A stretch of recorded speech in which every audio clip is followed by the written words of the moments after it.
Une bâche en guise de toit et un feu de bois pour se réchauffer. Ce père de famille, sa femme et ses 2 jeunes enfants ont fui l'Iran il y a 3 ans, victimes selon eux de persécutions en raison de leur conversion au christianisme.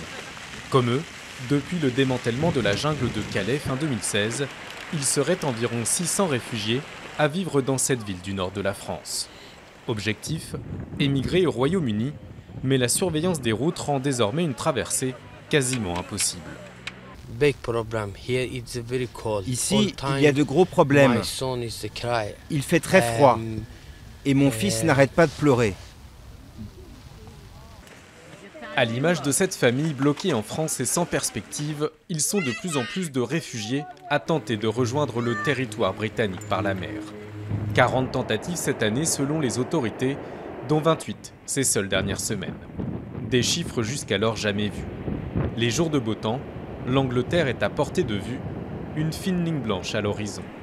30 km à traverser, mais une facilité trompeuse, car à cet endroit, la Manche est balayée par de forts courants. Ils sont nombreux à l'avoir payé de leur vie. Ils embarquent sur des petites plages, un bateau vient les chercher, généralement un Zodiac, des petits bateaux, pour les emmener. Alors ils essaient d'accoster un ferry pour défier l'éco-radar et puis se diriger vers la Grande-Bretagne. La police maritime a renforcé ses patrouilles et a procédé à plusieurs sauvetages. Sans beaucoup d'effet, car les passeurs imaginent de nouveaux modes opératoires. Dernière en date, le vol de bateaux de pêche afin de traverser la Manche directement sans s'accrocher à un ferry. Ce pêcheur de Boulogne-sur-Mer en a fait les frais. Mi-novembre, il est réveillé en pleine nuit par les autorités maritimes. Elles l'informent que son bateau a été repéré près des côtes britanniques.